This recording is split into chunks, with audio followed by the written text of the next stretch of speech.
When the shooting happened, that delayed my start day. So I actually started 15 days afterwards, 15 days after the shooting.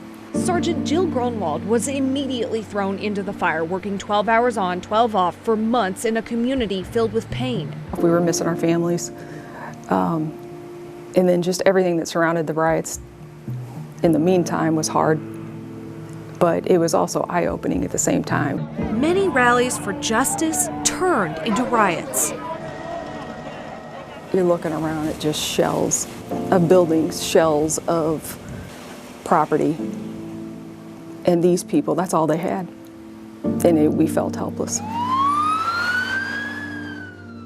We understood the community's pain, certainly, but at the same time, what we were having a hard time understanding was why victimize the same community that's already in pain.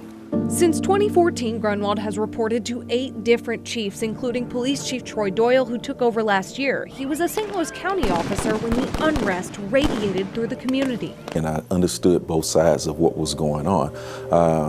I grew up in North County. I experienced it. I got the trophy for it. I got pulled over 100 times, so I know what it feels like. How do you feel you were viewed at the time as an officer by the community?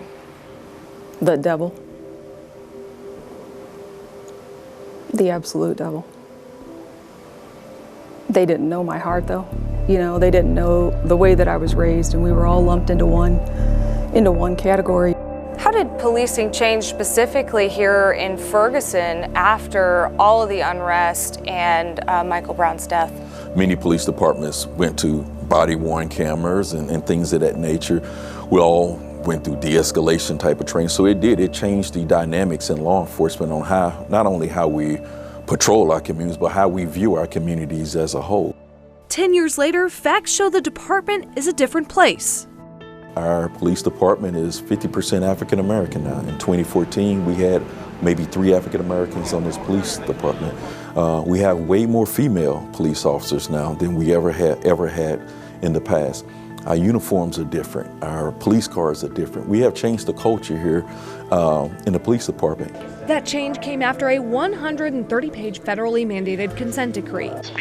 It called for mediation to address the community's distrust of the police department. It's confidential between them and us, and they just get to talk freely with us what their issues are, and we just speak frankly with them. Community Mediation Services of St. Louis took on the task. Angela Lawson chairs the board. As an African-American woman, it was hard to see, hard to hear, and an outlet is needed.